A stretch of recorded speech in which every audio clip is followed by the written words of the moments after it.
this machine, there is some setup required. Just like a free weight squat rack where you may have to adjust the pins based on the height of the athlete. The same thing here.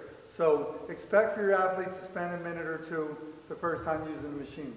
We talked about this, but it comes with two different belts. One that's long and one that's a little bit shorter. The key to customizing this and being able to use the machine is you have to be at least an inch short from the loading pin.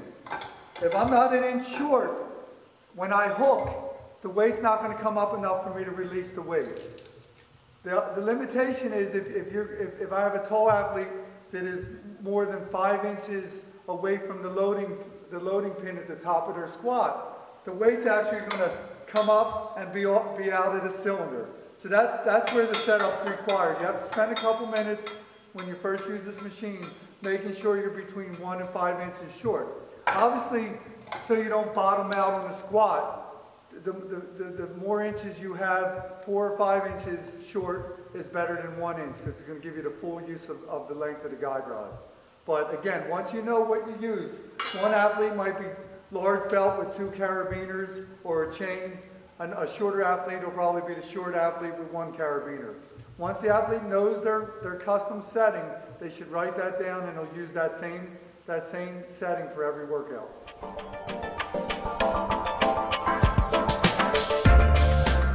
What's great about our platform is it comes with a built-in box squat seat.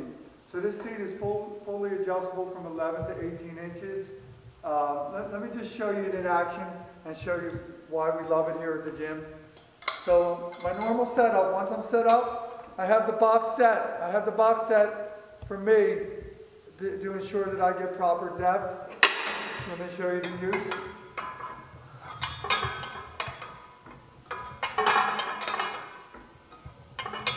What we find great about this built-in box is not only can we do box squats on it, what's great in our gym, we deal with a lot of high school athletes, is it serves a dual purpose in our gym.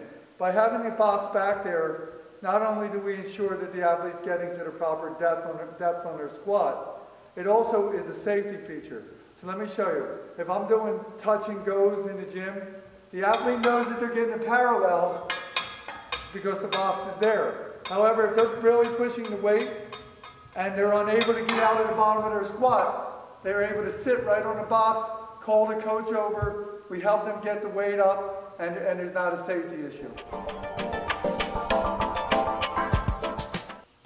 We talked about earlier the need at the top of your squat that you want to be at least an inch short.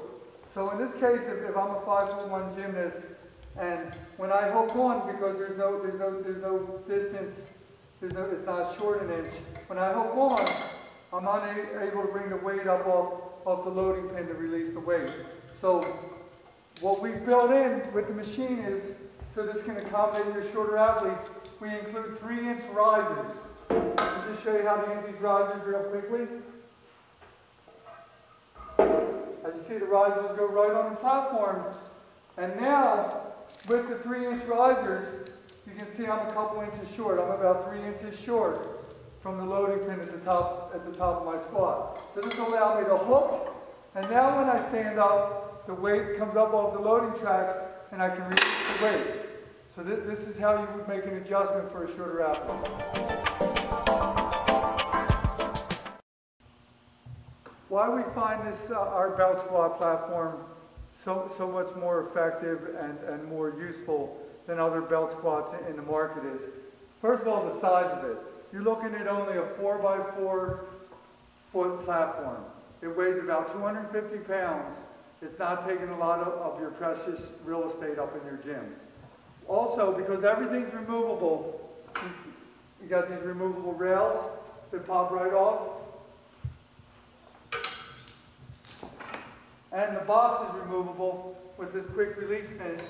What you're left with is a 4x4 platform. So in a busy high school gym, when you're not using it for squats, you have a perfect platform where 4 athletes can be doing single leg work, maybe step ups. Maybe you have athletes doing Bulgarian squats. You could have I have 4 athletes in my gym at a time. that are able to do Bulgarian squats. Obviously you can do push-ups, incline push-ups. So in terms of use, it's a multi-purpose piece of equipment. What's amazing about it, again, it's only 4 by 4 feet, but it has so many uses. What's been great about the platform working with some of our professional athletes is because it's a platform that's so stable in its use. We have found that what our athletes really like and we're getting a lot of performance from is there's a couple different things. Where I put my foot placement, the more I go a little bit forward, have my heels a little bit towards the front, it gives me more posterior chain. So the athletes are going to feel it more in their hamstrings and their glutes.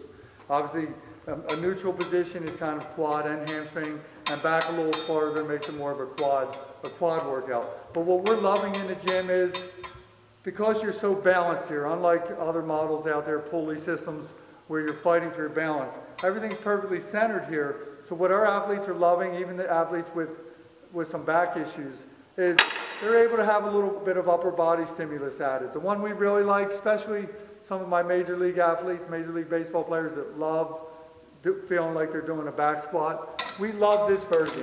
You can do this holding a dumbbell or bar, but we love adding a little bit of stimulus. Obviously a 40-pound chain lets the athlete feel like they're doing a back squat. It keeps their posture upright like they're doing a squat. And we found that you actually get a lot of core because you have a pull from the lower body and then you have that stimulus up top.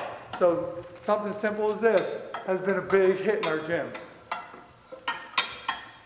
You could, like I said, you could do this holding a dumbbell, a certain kind of bar, but we love chains, especially with our athletes that have shoulder issues, our baseball players. They don't have to get way back there like holding a bar, but they still have that good back squat positioning. Just want to talk about maintenance of the platform. Fortunately, there's not much to maintain. There's not that many movable parts. Again, this isn't a machine. What I do periodically is I'll use a little WD-40 and I'll squirt a little bit into the loading pin, put a little bit of WD-40 on the guide rod, just so that I have smoothness there when the athlete's squatting. The only other area that I maintain is the release arms to release the weight. Again, I'll put a little WD-40 around the hinges, the movable parts, right here and here. And really, I do very little maintenance. Maybe I use WD-40 every couple months. Obviously, if you're in a gym where there's a lot of humidity, you might want to lubricate a little bit more frequently.